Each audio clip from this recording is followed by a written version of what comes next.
My name is Adrian Cole. I am 45 years old, and I am a 4-star general in the United States Army. That's not where this story begins, but that's where it ends. Because before I was General Cole, before the medals, the deployments, the endless ceremonies, I was just Adrian, a daughter, a sister, a wife, and above all, a mother. They said I failed. My family, the people who once hugged me at graduations, who sent me letters when I was deployed overseas, who held my son when he was born, they turned on me faster than I could have imagined. And when they did, they didn't just try to break me, they tried to erase me, they fought to take my son away. Not because I was dangerous, not because I had done anything wrong, but because they thought they could. Because they thought my silence meant weakness. And for a time it did. I stood still while they whispered in courtrooms, while they twisted the truth into something ugly. I stood still while my own mother, a woman who once told me I could be anything, took the stand and said I was unfit to raise my own child. I can still hear her voice. Cold, sharp. She chose the army over her family. She's not maternal. I wonder how long she'd been waiting to say it. I wonder if she even believed it. But here's the thing about people like me, people who've walked through war zones, who've held the hands of soldiers as they drew their last breath. We learn how to wait. We learn how to be patient. And when the moment comes, we move. The day of the custody hearing, I didn't wear a black suit. I didn't come to play small. I came in full dress uniform, ribbons, medals, insignias, the weight of every sacrifice stitched into the fabric. And when I stepped through those courthouse doors, the judge stood. He stood. And in that instant, my family, those same people who said I failed, fell completely silent. The room didn't just shift, it broke. Because at that moment, they realized everything. They realized that while they were busy spinning lies, I had been living a truth they could never touch. They realized I wasn't the fragile woman they painted me to be. I was their equal. I was their superior. And I was done being quiet. I didn't have to raise my voice. I didn't have to point fingers. I just stood there, in the skin of everything they tried to deny. And for the first time in months, I saw fear in their eyes. Not the kind of fear that comes from anger, the kind that comes from shame. But let me be clear, this story isn't about revenge. Not really. This is a story about justice, about quiet strength, about what happens when you let the world tell your story for too long, and then one day you take the pen back. I know many of you watching have felt it too. The sting of betrayal, the weight of lies, and maybe like me, you've wondered if silence was the safer choice. I'm here to tell you silence doesn't protect you. Dignity does. And dignity sometimes wears 4 stars. So sit with me, let me take you back to the beginning. To the moment I first realized that sometimes your greatest battles don't happen on foreign soil. They happen right at home. When the morning of the hearing finally came, I remember waking up before dawn. Not because I was nervous, but because I knew this was the day I would stop letting them write my story. I dressed carefully. Each medal, each insignia, each ribbon I pinned to my uniform carried the weight of something I had survived, something I had built, something I had sacrificed. It wasn't just fabric. It was every sleepless night, every deployment, every promise I made to come home. By the time I reached the courthouse, the sky was still soft gray and breathless. I stepped out of the car alone, and the moment I pushed the doors open, everything slowed down. I could feel it. Every eye in the hallway turned, some with curiosity, some with quiet awe, but most with judgment. They didn't see Adrian Cole, the soldier who'd served her country for over 2 decades. They saw the headline, the gossip, the woman who must have done something terribly wrong to be standing in a family court alone. I carried that weight silently as I made my way down the hall. Each step echoed louder than the last. The click of my heels on the cold tiles sounded like gunfire in my ears. I caught sight of Brian before he saw me. He was standing near the double doors with my mother and my sister, laughing, smirking. It was a casual cruelty, the kind people wear like second skin when they think they've already won. But when he looked up, when they all looked up, their faces shifted. I didn't need to say a word. The uniform spoke for me. There's something about military dress that demands attention not because of the power it represents, but because of the discipline it reflects. It says, I know who I am. I know what I've endured. And I don't need to explain myself to you. Brian's laughter died in his throat. My sister's eyes darted down to the floor. Even my mother, who once stood in a hospital room and held my hand as I gave birth to the very child they were trying to take, swallowed hard, her expression unreadable. I walked past them without a glance. The courtroom itself was colder than I remembered. Sterile walls, worn wooden benches, the dull hum of fluorescent lights above. I took my seat at the front alone. For a moment, the air felt too thin. I could hear my own heartbeat. And then I felt it, the eyes. Not just from the people sitting behind me, but from the court staff, the attorneys, even the judge's assistant. There's a unique kind of isolation that happens when you know every person in the room has heard half a story and made up the rest. The silence pressed in. I didn't fidget. I didn't shift in my seat. I let the quiet settle because I knew sometimes silence is not the absence of power.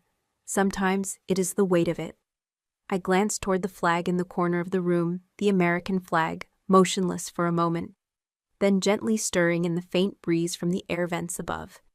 That flag had been with me in every base, every battlefield, every return home.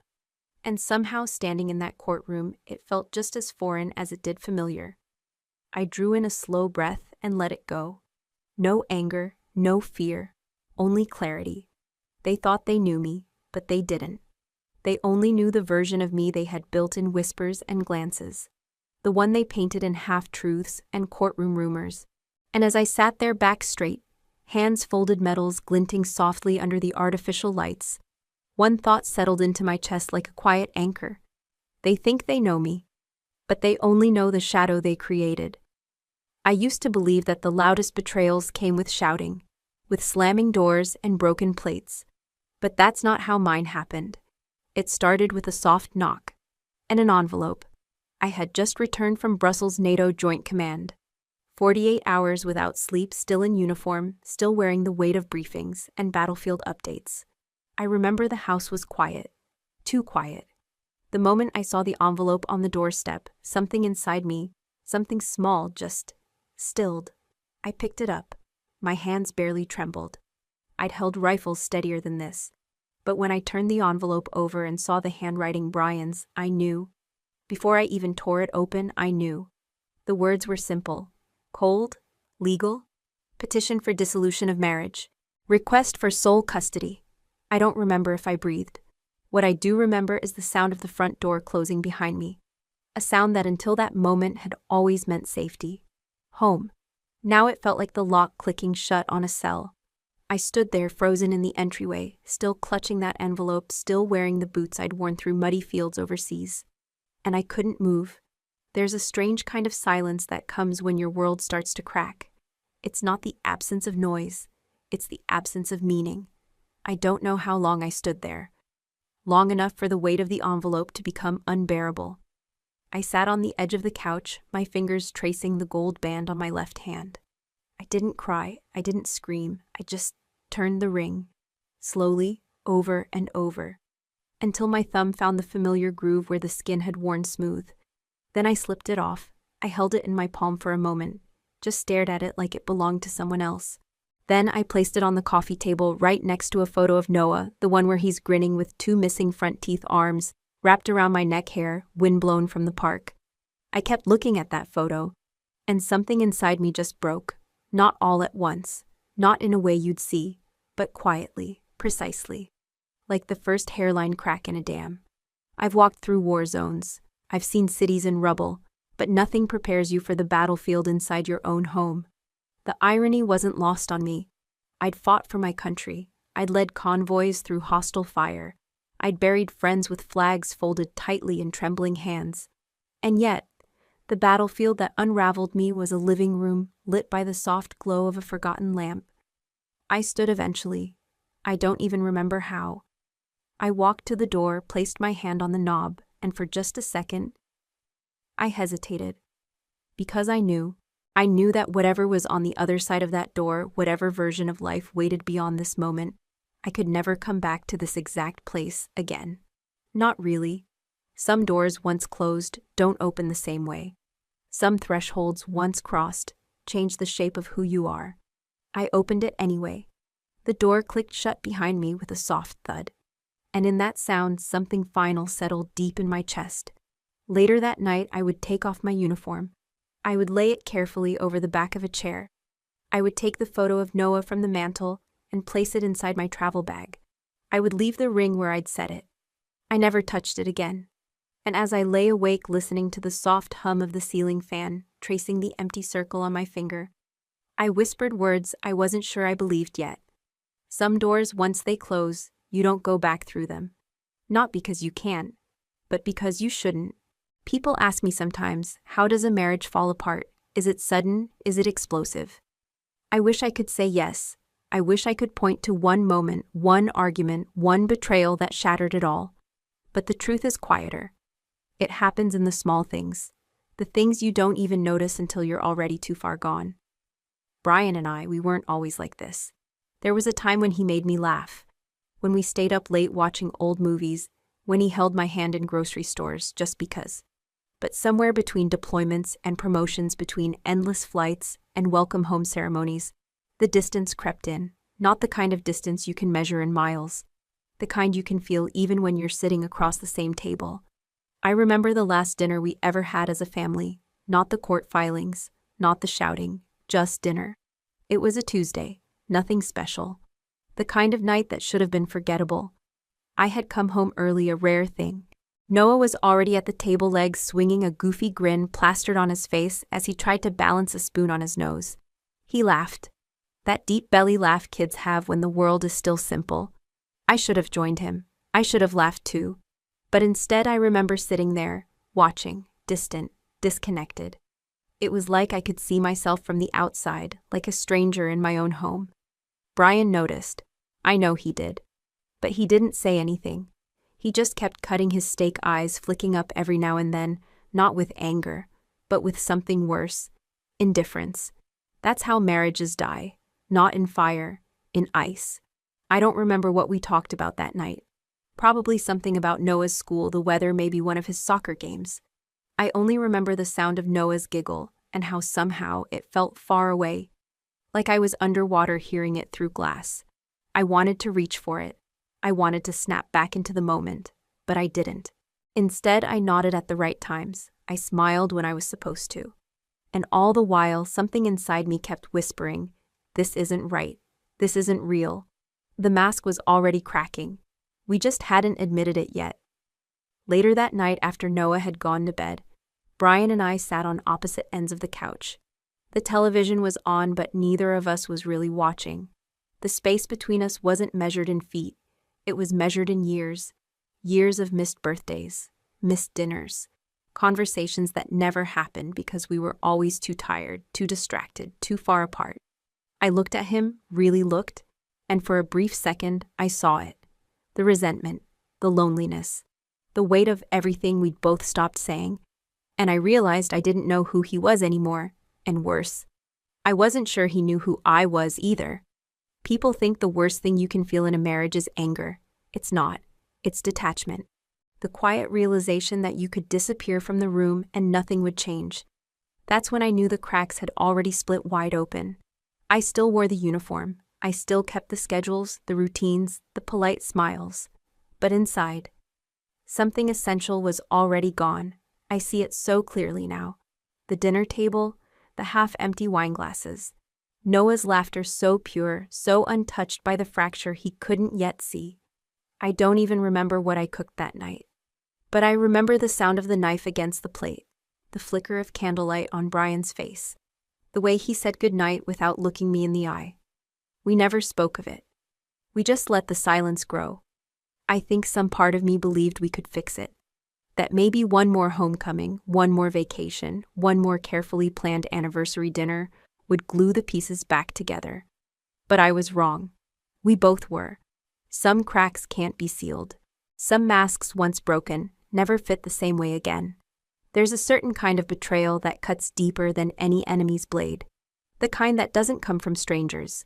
The kind that comes from the people who are supposed to know you best. Blood. I never thought I'd be standing in a courtroom with my own mother sitting on the other side. But I was. And when her eyes met mine, I knew before she even opened her mouth. She wasn't here for me. She was here for him. The first time I saw her take Brian's side, it wasn't in a courtroom. It was in my own living room. The same house where she used to rock Noah to sleep when I was deployed. The same house where she helped me decorate a nursery. Folded tiny socks kissed my forehead when I left for basic training. I opened the door, and there she was. Not alone. My sister was with her. I remember the way my mother's hands were folded neatly in front of her. The way her lips pressed together so tightly they'd turned white. She wouldn't meet my eyes. Brian stood off to the side, arms crossed, wearing that same smug half-smile he always did when he thought he'd already won. I should have known. I should have seen it coming. But no matter how many battles you fought, nothing prepares you for the battlefield that is family. My sister spoke first. Something about doing what's best for Noah. Something about concerns they had. I barely heard her. All I could focus on was my mother's silence. The woman who taught me how to tie my shoes. The woman who told me I could be anything even when the world said I couldn't. The woman who held my hand when I cried after my first heartbreak. She just stood there and said nothing. I asked her quietly, carefully, how she could believe this, how she could stand there and let them paint me as something I wasn't. And she looked at me. For the first time, she really looked at me. And she said, "Maybe it's time you put family first for once." That's when something inside me shifted.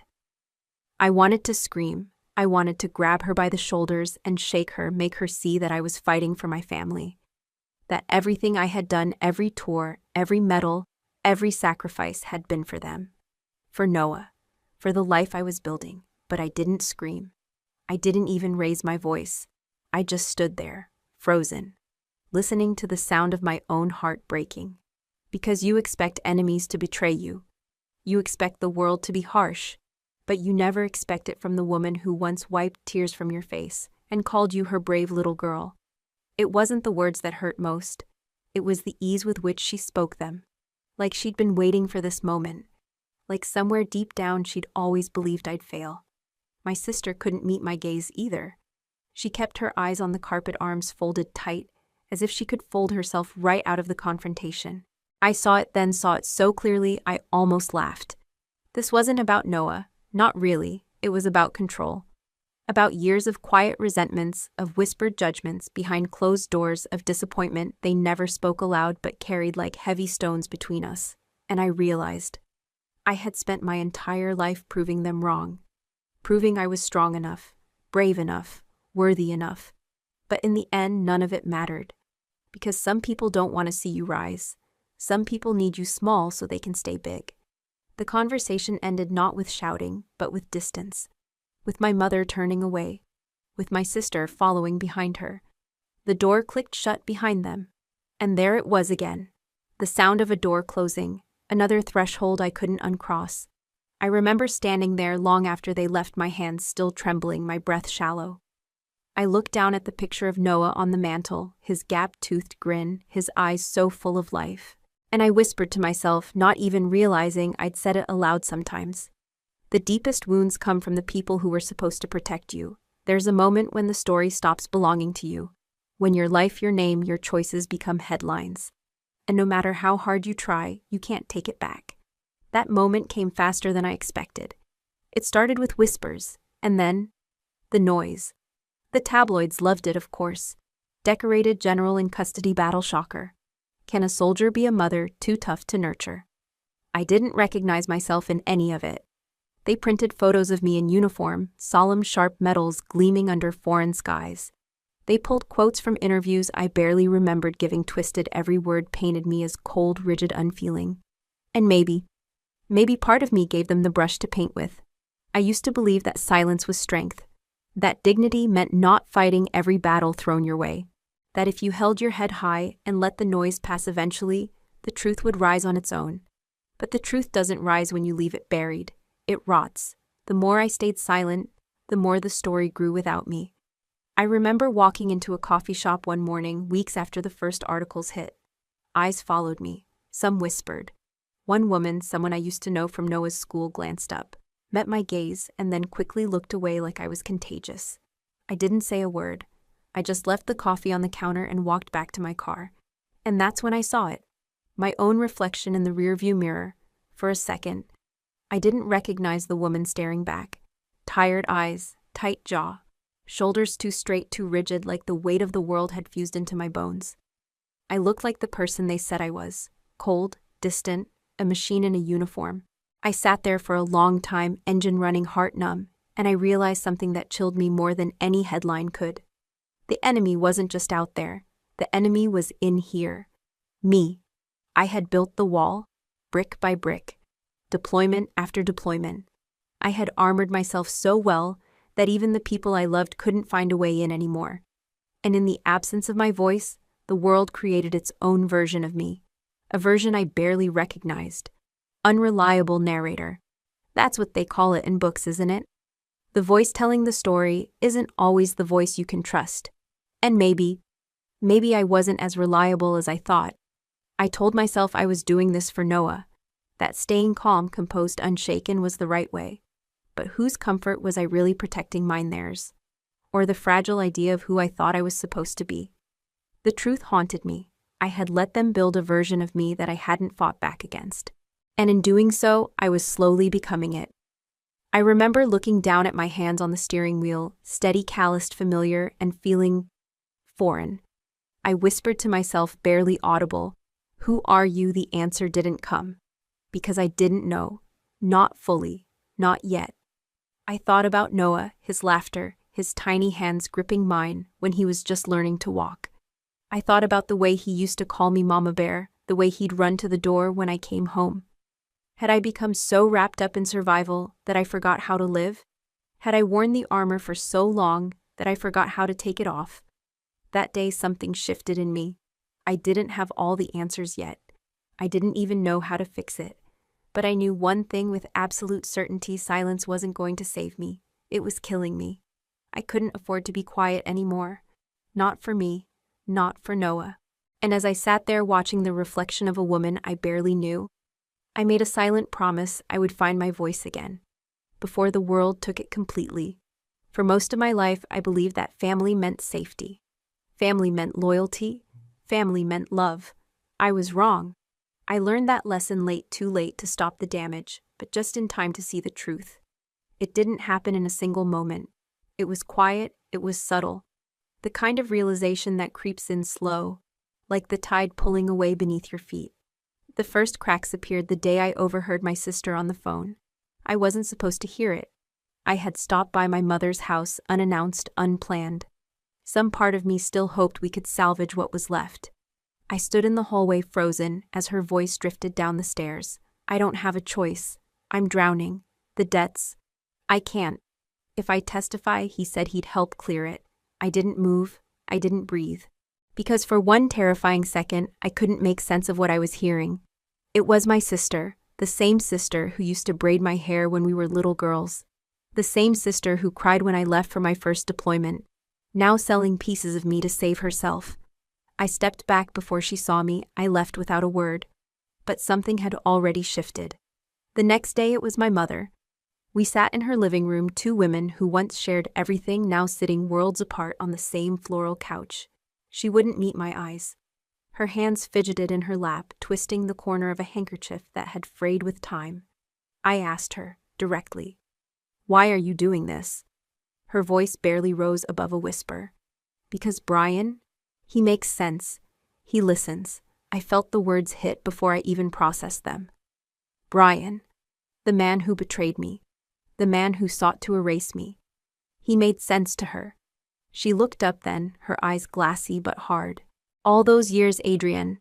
You were gone. You chose the army. You chose missions, medals, everything but us."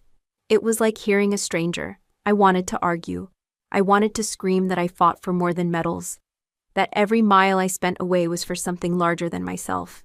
But in that moment, I saw it. This wasn't about the custody battle. This wasn't even about Noah. This was years of silent resentment poured into a single decision. A lifetime of swallowed disappointment finding a place to land. And in the middle of it, I saw something else. Something smaller, something broken. Fear of being alone. Fear of losing control. Fear of becoming irrelevant. Brian, he had offered them something I never had certainty. Control. The illusion of safety. My sister had debts she couldn't pay without help. My mother had fears she couldn't face without blame. And I was the easy target. For the first time, I stopped seeing them as villains. I saw them as people, flawed, desperate, weak in ways I had never allowed myself to be. But it didn't make the betrayal hurt less. If anything, it made it sharper. I left her house that day without looking back. But her words stayed with me. All those years, you were gone, like I'd abandoned them, like I'd chosen war over love. I sat in my car, hands gripping the wheel so tightly my knuckles whitened. I thought of Noah. I thought of every letter I had written from bases in the desert, every birthday I had tried to call in for, every medal they saw but never understood. And for the first time, I said it out loud. Family doesn't always mean love. It felt foreign on my tongue. But it was true. Sometimes, family means control. Family means manipulation. Family means keeping you small so they can feel big. I think I had always known. I just wasn't ready to see it until it was too late. That night, I found an old photo tucked in the back of my closet. My mother, my sister, and me, arms wrapped around each other. Faces lit with the kind of joy that only lives in memories. I held it for a long time. But when I finally set it down, I didn't cry. Some stories, no matter how beautiful their beginnings, are meant to end. There's something about a broken mirror. It doesn't just reflect what's in front of it. It fractures it, distorts it, turns familiar faces into strangers. That's how I felt when I looked at my life. Like I was standing in front of shattered glass, seeing everything I thought I knew, split into pieces I couldn't put back together. I remember standing in my bedroom that night, staring into the mirror above my dresser. The overhead light caught on a hairline crack in the corner, one I hadn't noticed before. I couldn't stop staring at it. That thin, jagged line slicing through the reflection like a scar. It felt right, honest somehow, because that's what I was now. Fractured. The trust I'd held in my family gone. The faith I'd placed in the idea of home gone. Even the person I thought I was gone. For a moment, I let myself feel it. The weight of it. The ache that pressed behind my ribs, quiet but unrelenting. But only for a moment. Because there comes a time when you have to stop bleeding. When you have to gather what's left and move. Not with anger, not with noise, but with deliberate, measured action. That's what the army taught me. That's what war taught me. You don't win by screaming. You win by planning. And so, I began. Not with rage, but with silence. The right kind of silence. The kind that doesn't hide. The kind that watches, learns, prepares. I started with the facts. I requested every court document, every filing, every transcript. I reviewed the custody claims line by line, highlighting every falsehood, every manipulated statement, every lie dressed up as concern. I met with my attorney. I hired an independent evaluator. I contacted former commanders' colleagues. Even soldiers I'd once mentored, people who knew me beyond the uniform, beyond the battlefield. Character witnesses. Not because I needed validation, but because I needed to control the narrative before it controlled me again. Every night after Noah had gone to sleep, those rare nights, I still had him. I sat at the dining table with stacks of papers spread before me. Legal pads, yellow highlighters, and that mirror, the one with the crack, always within view. It became a symbol, a reminder. You don't need to be whole to be strong. Sometimes the strongest things are the ones held together by choice, not perfection. Brian's side wasn't prepared for that. They thought I'd stay passive, stay silent. They underestimated the power of quiet determination. Each move I made was calculated, precise. I didn't lash out. I didn't sink to their level. I simply built my case, one careful step at a time. But as I worked, another truth settled into me, heavier than the legal jargon, sharper than the accusations. I wasn't just fighting for custody. I was fighting for identity, for the right to be more than the fragments they saw, for the right to reclaim who I was, not as a soldier, not as a title, but as a person, as a mother. The cracks in the mirror, they didn't scare me anymore. They steadied me. Because once something breaks, you stop being afraid of breaking again. I looked through those fractures, looked at my own reflection, and for the first time in months, I saw something beyond the damage. I saw resolve. That night before I turned out the light, I whispered to the empty room, "You don't have to be unbroken to be unshakable." The mirror caught the words, held them in the glass, and I knew deep in my bones that no matter what came next, I was done standing still. The quiet was over. There's a saying in the army, the threat you don't see is the one that takes you down. I used to think that applied to battlefields. I never imagined it would apply to my own home. The first time I heard her name, I barely paid attention. Melissa, Brian's new girlfriend. The one who had been so supportive during his custody petition. The one my mother called sweet, my sister called steady. I barely registered it. I had bigger fights to face. But one afternoon, quiet, unremarkable, I received a message. Anonymous, no name, no greeting, just a single line. "You should check her record, for Noah's sake." At first I dismissed it. Anonymous tips were dangerous. I didn't want to become paranoid to fall into the same kind of manipulation they used against me. But something lingered. Something pulled at the back of my mind like an itch I couldn't reach. So I looked. I don't know what I expected to find. Maybe nothing. Maybe something petty. What I didn't expect was the file. Sealed in another state under a different last name, Melissa's name, before she changed it. A history of child welfare investigations. One confirmed case of neglect. Another of suspected physical abuse.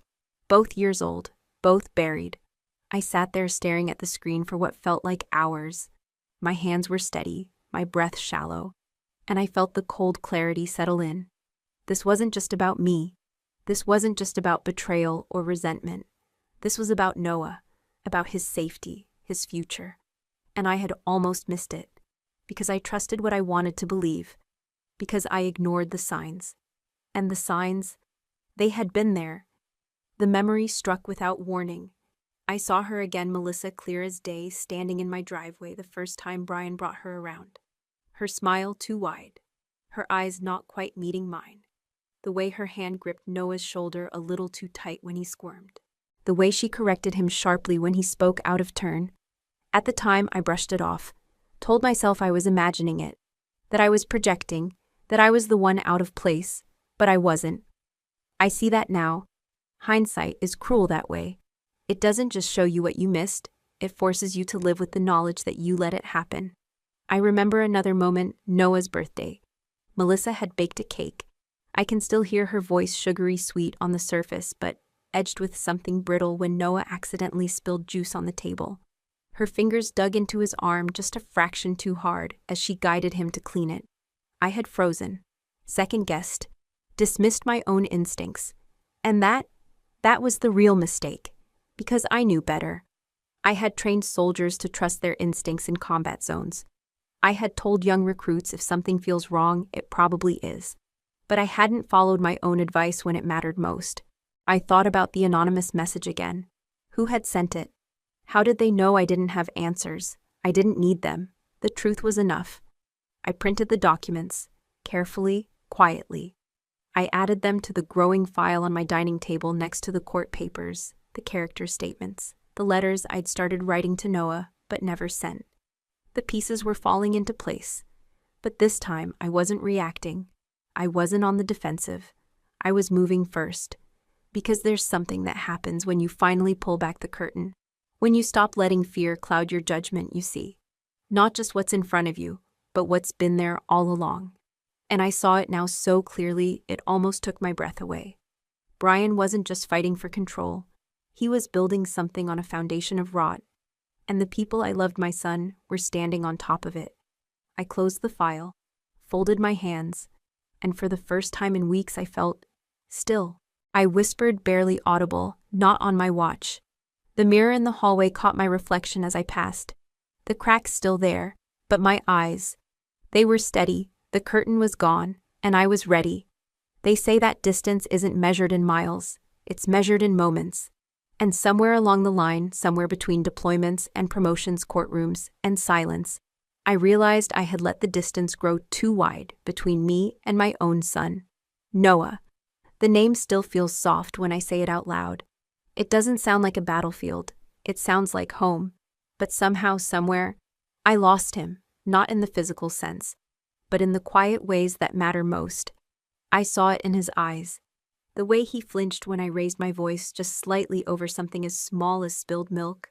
The way he hesitated before hugging me like he wasn't sure if the version of me standing in front of him was the same one he remembered from before. The realization came slow. It wasn't a crashing wave. It was a drip. A steady, painful drip that ate away at me until I couldn't look away anymore. I had been present. I had provided. I had protected. But I hadn't been there. Not fully. Not in the way he needed. I sat at the dining table that night, papers spread around me, evidence files, legal documents, photos. And right in the middle of the chaos, I placed a blank sheet of paper. I don't know what made me reach for the pen. But once I did, my hand didn't stop. I started writing, "Dear Noah." The pen felt foreign in my fingers. The ink stuttered as it met the paper, the letters shaky, uneven. My handwriting, a soldier's handwriting, never built for softness, never built for this. I told him the things I never said out loud, that I missed him, that I thought about him every single day no matter where I was, that every sunrise over desert sands, every quiet moment in the dead of night, every medal they pinned to my chest, I carried him with me. I told him that I was sorry, not for being a soldier, but for not always knowing how to be both soldier and mother. I paused the pen trembling between my fingers, and then I wrote the hardest line of all. I don't expect you to understand now, but I hope one day you will. The words blurred as tears filled my eyes. I hadn't cried in years, not like this, not in a way that made my chest ache and my throat burn. I set the pen down, stared at the letter, hands trembling. It was the first real thing I'd written in months, the first real thing I'd said, maybe in years. The house was silent around me. Outside, the wind moved through the trees. Somewhere in the distance, a dog barked, and I sat there adrift holding onto a thread I didn't even know I'd let slip. I thought back to when Noah was little, how he used to press his small hands against my cheeks, pulling my face close, giggling uncontrollably. How he would fall asleep in my lap no matter how late I came home. I had believed the bond between us was unbreakable, that love once built was permanent, but I was wrong. Love isn't a fortress, it's a thread, delicate, fragile, and if you don't tend to it, if you don't hold it carefully, it frays. I hadn't meant to let it fray, but I had, and now, I was the one who had to stitch it back together. The letter sat there unfinished, but I folded it gently, slipped it into an envelope, wrote his name on the front in careful, deliberate script. I didn't know when I'd give it to him, maybe in a week, maybe in a year, but I knew one thing with absolute certainty. It was time to stop pretending the damage wasn't there. I reached for the photo on the mantel, the same one of us at the park, him on my shoulders. Both of us laughing without a care in the world. And for the first time in a long time, I let myself believe I could find that again. Not by erasing the past, but by writing a new story forward. One letter, one truth, one fragile human moment at a time. There's a moment right before the blade sinks in when time seems to freeze. When you know what's coming, when you feel the weight of it before it lands. I felt that moment more times than I can count on the battlefield. But nothing prepared me for what it feels like when the knife doesn't come from the front, when it comes from behind, from the people you once trusted to guard your back. The betrayals weren't new by then. They had stacked on top of each other like bricks. The divorce, the custody fight, the lies, the twisted half-truths whispered in courtrooms and dining rooms and behind doors I was no longer invited to open. But somehow, when the final betrayal came, it still stole my breath. I found out through a neighbor, a quiet woman, retired nurse, the kind who bakes cookies for block parties and remembers everyone's birthday. She didn't mean to tell me. It slipped out casually, innocent words spoken over the fence while we both watered the flowers. "Melissa's moving in with Brian full-time," she said, wiping her hands on her apron. "Seems so soon considering. But I guess some people just move on fast." I stood there, garden hose in one hand, dirt on my palms, and I felt the air shift. Noah. She wasn't just visiting anymore. She was moving in. She was stepping into the space I used to call home. She was stepping into my son's world. The woman smiled politely, unaware of the storm that had just broken loose inside me. I nodded. thanked her, finished watering the plants. I didn't let it show, not then, not ever. But the moment I stepped back inside my house, I felt the floor tilt beneath me. I dropped to the edge of the couch, hands gripping my knees so tightly my fingers ached. Breathe, slow, steady. I looked down and saw it, my hands clenched into fists. The white of my knuckles, the tremble in my fingertips. I uncurled them one finger at a time. The old training kicked in automatically. Ground yourself. Control your breath. Command your body before it commands you. I dropped my gaze to the floor. The scuffed toes of my boots, standard military issue, worn but solid, caught the afternoon light. They grounded me, reminded me. I wasn't fragile, I wasn't broken, I was forged. I pressed my palms flat against my thighs, felt the roughness of fabric under my skin, and I let the air move through me, slow and deliberate. The betrayal was real, but so was my resilience. Brian could move her in. He could fill the house with new laughter, new lies, new distractions. But he couldn't erase me. He couldn't erase the years I'd carried that family. He couldn't erase the nights I spent overseas clutching Noah's photo.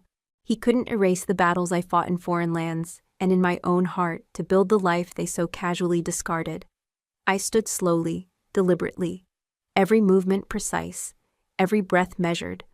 The mirror in the hallway caught my reflection again, cracked but steady. I touched the glass fingertips resting against the fracture. "You don't break," I whispered. "Not like this." The phone rang somewhere behind me. I didn't answer.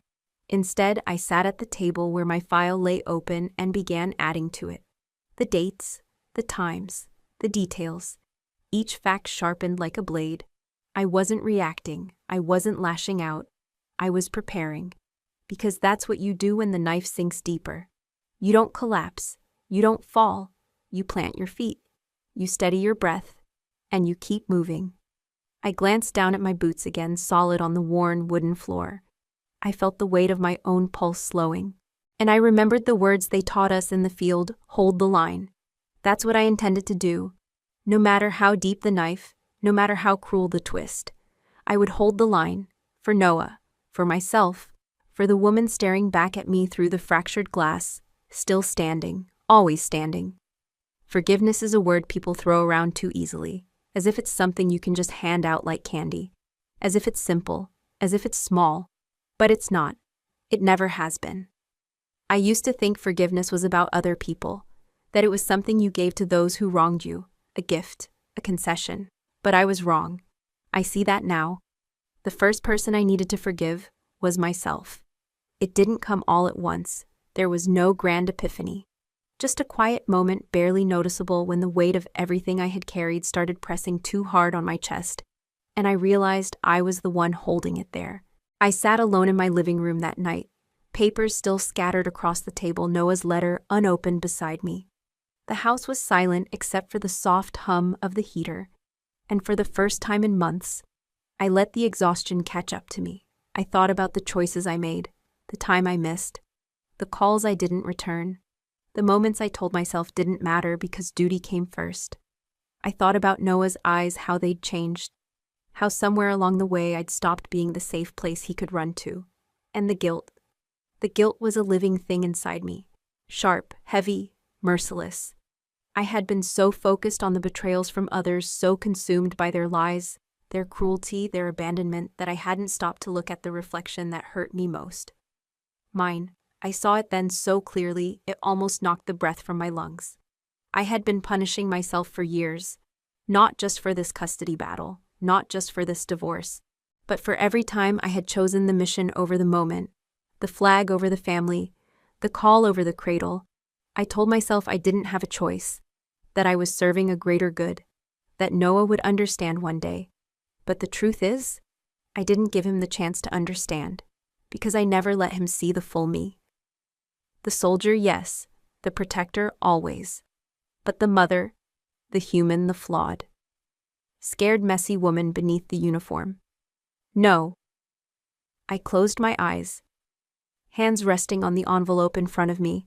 I could feel the texture of the paper under my fingertips, the weight of the unsaid. And for the first time, I whispered it aloud, words I had never allowed myself to speak. I'm sorry. It wasn't for Brian. It wasn't for my mother. It wasn't for my sister. It was for me. For the girl I used to be. For the woman I had become. For the mother I still had the chance to be. I think sometimes we carry so much armor that we forget how to put it down. We forget that strength isn't just standing tall when the world burns. Sometimes strength is sitting still and admitting you hurt. I let the words settle, let the guilt rise, let the shame wash over me, and then I let it go. Not all of it, not forever, but enough to breathe again. Enough to soften the edge that had hardened me for too long. I opened the letter to Noah, added one more line at the bottom, hands still unsteady but voice clear in my head. I don't need you to be perfect, and I hope one day you'll forgive me for not being perfect either. I folded the letter, placed it gently back in the envelope, and this time something shifted inside me. Not closure, not yet, but the beginning of it. I stood feet solid on the floor, hands relaxed at my sides, and for the first time in what felt like forever, I wasn't drowning. I was still standing, bruised, fractured, but standing, and somewhere deep in my chest, I felt it. The first breath of forgiveness, not for them, for me. Some people say courtrooms are sterile places, neutral, cold, just wood and glass and order. They're wrong. Courtrooms are battlefields. I felt it the moment I stepped out of the car, heels clicking softly on the concrete, breath misting in the sharp morning air. My heart was steady, my hands relaxed, but every step I took toward those courthouse doors felt heavier than the last. I wasn't wearing civilian clothes, not this time. I wore the uniform, full dress, 4 stars polished to a mirror's shine across my shoulders, ribbons, medals, insignias. The story of my life stitched into every line, every fold, every gleam of brass. I walked slowly, deliberately, each footfall echoing like a heartbeat in my ears. Step, step, step. I kept my gaze forward, but I could feel the weight of eyes turning toward me. Security guards stiffened as I passed. Onlookers whispered. Reporters, quiet for now, shifted uneasily on the courthouse steps. They didn't need to speak. The silence said everything. By the time I reached the courtroom doors, I could hear my own breath slow and measured the way they taught us before combat. In through the nose, out through the mouth. I stepped inside, and the world stopped. The air was thick, heavy with the unsaid. Rows of polished benches stretched out on either side. Familiar faces, unfamiliar faces. Brian, my mother, my sister, all seated, all waiting. But when I entered, something shifted. A ripple, a hush. The judge, an older man with silver hair and kind eyes, stood. He didn't have to. Protocol didn't require it. But he stood. And in that moment, I felt the weight of every moment that had brought me here. The battlefields, the homecomings, the distance, the cracks, the betrayals. All of it converged in the quiet stillness of that room. I could feel my heart beating slow and deep in my chest. Not from fear, not from anger, but from something older, something steadier, resolve. I walked to my seat, heels soft against the tile, the subtle shift of my uniform catching the light. I didn't look at Brian. I didn't look at my mother. I kept my eyes forward, head high, spine straight. But I felt them. I felt every glance, the way their bodies stiffened, the way their eyes darted away when I passed. They had written me off. They had reduced me to whispers, to headlines, to courtroom gossip. But now they saw. Not the version of me they built, not the caricature they painted. They saw me. I took my place at the plaintiff's table, hands resting lightly on the polished wood. The attorney beside me murmured something, soft words I barely registered. Because my focus wasn't on him. It wasn't on the legal strategy, or the press, or the weight of the court. It was on Noah. Always on Noah. I closed my eyes for the briefest second, let his face rise in my mind, his laugh. His eyes, the way he used to reach for my hand without hesitation. And when I opened them again, my breath was steady. I adjusted my sleeves, felt the cool weight of my metals shift against the fabric, and I let the stillness settle into my bones. This wasn't just a legal battle. It wasn't just about custody. It was about who I was, who I refused to stop being. And I knew without doubt that whatever came next, I would face it the way I had faced everything else in my life. one step at a time, one breath at a time. I flexed my fingers, once felt the tension release, and kept them flat against the table. The rhythm of my heartbeat slowed, even calm. Breathe in, breathe out. The judge sat back down. The room exhaled. The hearing began. And I was ready. The thing about truth is, it doesn't need volume. It doesn't need rage. It just needs space to be seen. And that's what I gave it. The courtroom settled into a heavy stillness as my attorney rose, papers in hand, voice calm but steady. Your Honor, with the court's permission, we'd like to introduce Exhibit C, video evidence submitted by the plaintiff. I sat motionless as the television screen was wheeled into place. The remote passed from hand to hand until the judge gave a simple nod. Proceed. I felt the weight of every eye in the room shift toward the screen. And then it began. The grainy footage flickered to life. First, my own dashboard camera angled just right to catch the blinding sweep of police lights in the rearview mirror. Then the sound, distant at first, of the officer's voice.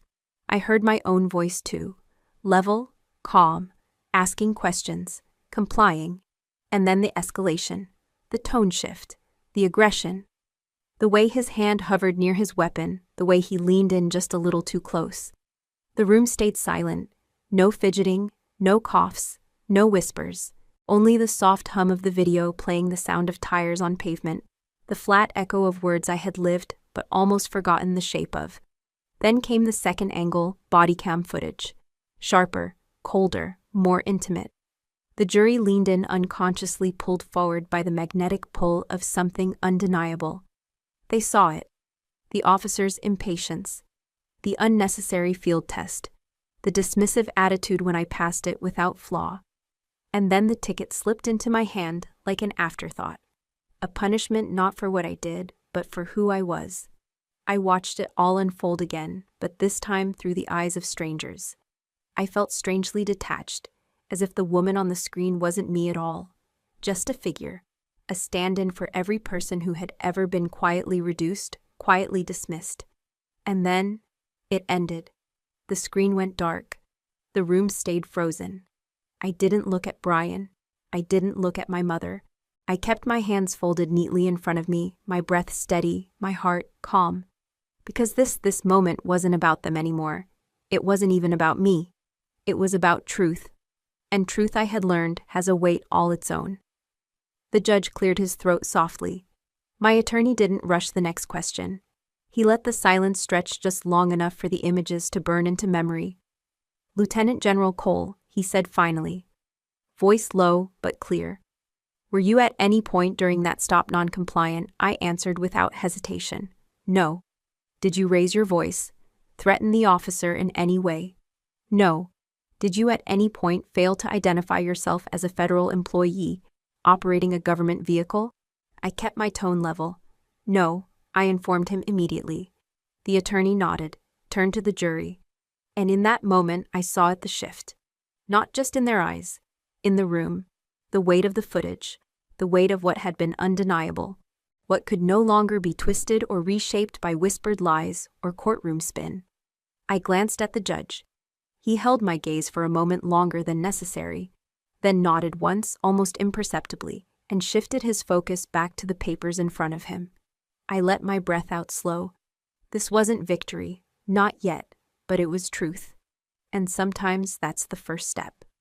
I thought of Noah, his face rising unbidden behind my eyes. I thought of the promises I hadn't spoken aloud. And in that stillness, I let the moment settle into me. I didn't need to shout. I didn't need to fight dirty. The truth, bare, simple, quiet, was enough.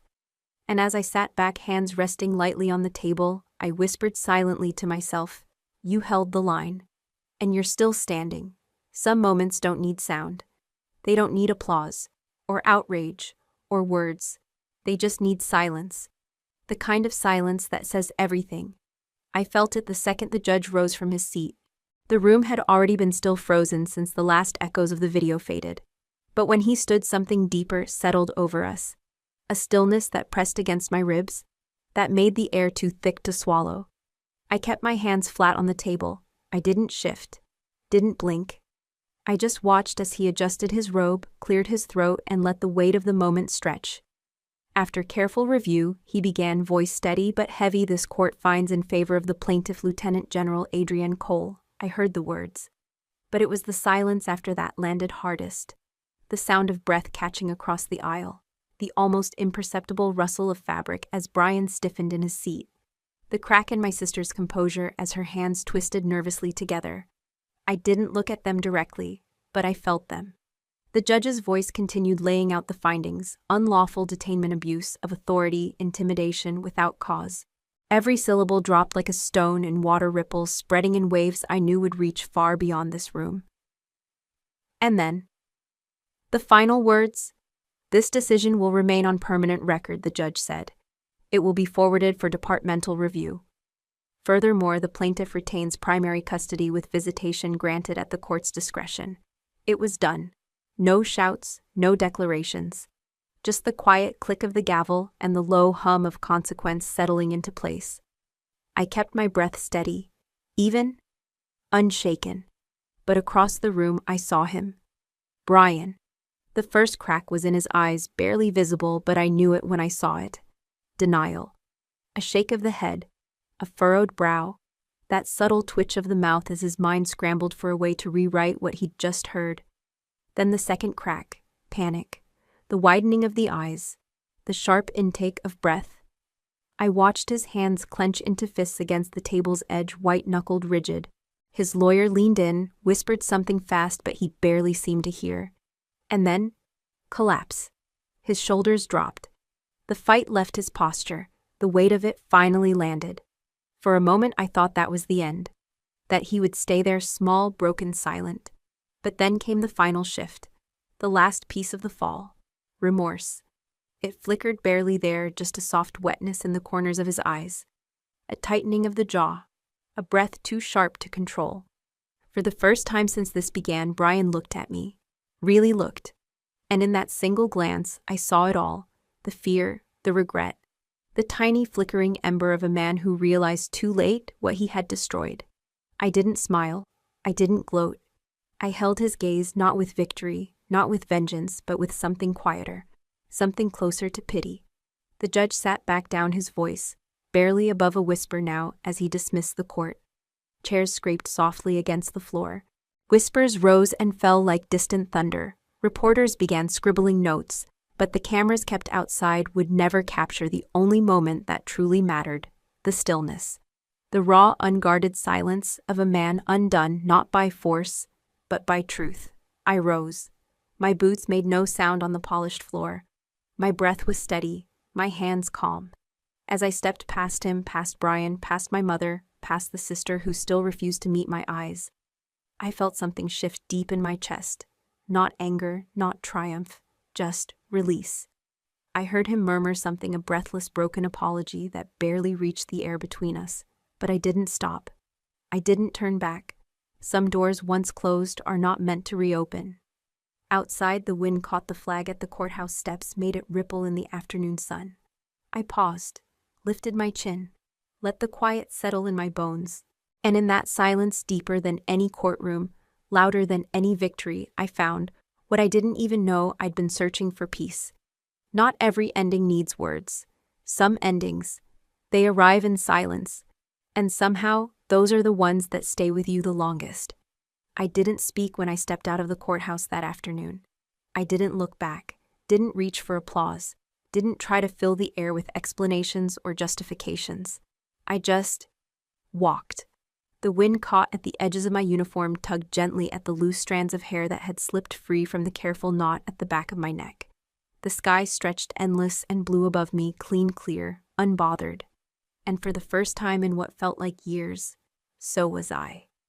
Noah was waiting on the steps. He stood, small shoulders, hunched hands buried deep in the pockets of his coat. His eyes, those same wide, searching eyes he had when he was 5, found mine the moment I stepped outside. I didn't say anything. I couldn't. Because how do you explain to a child that some battles can't be seen? That some wars don't leave visible scars, but they cut just as deep? I stopped a few feet away, hands still at my sides. I didn't reach for him. I let the moment breathe. And then quietly, without a word, he closed the distance. He reached for my hand, fingers small but certain wrapping tightly around mine. I felt the warmth of his palm seep into my skin, felt the unspoken weight of everything he couldn't find the words for. And I held on. I didn't speak, didn't break the stillness, because some silences are sacred. Some silences heal. I remembered in that moment every time I had missed this, every time the uniform came first, every time the phone call had ended too soon or the flight home had arrived too late. I remembered the sound of his laughter from years before, so vivid in my memory it almost hurt. I remembered the feel of his head against my shoulder after nightmares, the softness of his breath against my neck when he slept. And for the first time, I let the grief of those missed moments wash over me without turning away. I let it rise, I let it settle, and then I let it go. Noah didn't speak either, he just squeezed my hand tighter. We stood like that for what felt like forever, two people caught between what was and what could still be. The courthouse doors clattered softly behind us as people filtered out. The low murmur of voices drifted on the breeze, but none of it touched us. It was just him and me. And the quiet. I felt the smallest breath of relief press against the edge of my heart, fragile but real. The kind of relief that doesn't come from victory, the kind that comes from survival, from standing in the wreckage and still having something left to hold on to. Eventually, Noah tilted his head up, eyes meeting mine. And for the first time in too long, I saw trust there. Not full, not complete, but enough. Enough to start again. I gave his hand the gentlest squeeze in return. Still no words. None needed. Some wounds don't close with apologies. They close with presence, with time, with the quiet act of staying when everything else has fallen apart. We began to walk, no destination, no urgency. Just two sets of footsteps on the courthouse steps, the soft rhythm of breath and the warmth of shared silence. And as we moved forward, hand in hand, hearts still raw but somehow lighter, I realized something I hadn't allowed myself to believe until then. Some battles aren't meant to be won. Some are meant to be endured. And sometimes, the only victory is that you're still standing to see the sunrise. I looked down at Noah. He looked straight ahead. And we kept walking. Together. Some stories don't end with fireworks. They end in the quiet. 2 weeks after the verdict, I found myself sitting on a park bench, not in uniform, not in court, just me. Noah sat beside me, a half-melted ice cream cone in his hand, his legs swinging back and forth beneath the bench. The breeze was soft, the sun warm, but not harsh. And for the first time in what felt like forever, the weight I'd carried for so long was lighter. We didn't speak much. We didn't need to. I watched him laugh at the way his ice cream dripped down his fingers, his nose scrunching up in that same way he used to when he was 5. It struck me then how much time I had lost, how much life I had let pass in the name of battles I thought I had to fight alone. But this moment, this small, ordinary moment, felt more powerful than any battlefield I'd ever stood on. I wasn't General Cole here. I wasn't the soldier. I wasn't the headline. I was just Mom. No medals, no rank, no war, just us. Noah nudged me at one point, eyes shining in the afternoon light, and offered me a bite of his ice cream. I laughed, genuine, unforced, and I took it. The sweetness of vanilla and the sound of his giggle filled the air around us, soft and light. I let the breeze wash over me, closing my eyes for a second. And somewhere deep in my chest, past the scars, past the walls, I felt it. Peace. Not because the world was fixed, not because everything was perfect, but because I was still here, because we were still here.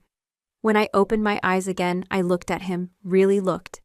And I whispered soft enough that only I could hear. They said, I failed. The words didn't sting the way they once did. They held no weight, no power. I smiled gently, my voice barely audible against the rustling leaves. Maybe I did, but I got back up. And I'll keep getting back up. Noah didn't hear me. He didn't need to. I wasn't saying it for him. I was saying it for me.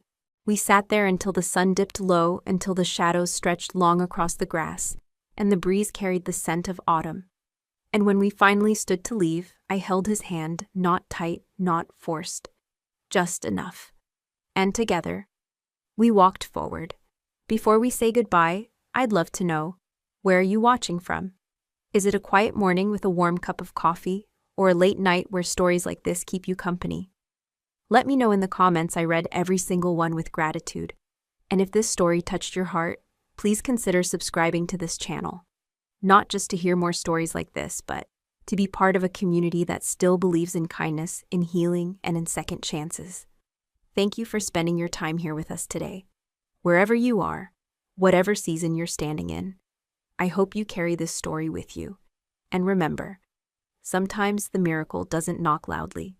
Sometimes it waits quietly, patiently, until you're ready to open the door. Take care of yourself. Be gentle with your heart. And I'll see you in the next story. 1. Description: revenge isn't always loud. Sometimes it's quiet, calculated, and dressed in a military uniform. In this powerful, true-to-life revenge story, Lieutenant General Adrienne Cole faces the ultimate betrayal. Her own family tries to take her son away, believing she's too broken by war to be a mother. But when Adrienne walks into court in full military dress, her 4-star rank leaves the room speechless. If you love military revenge stories, courtroom drama, and emotional underdog victories, this story will keep you hooked until the very end.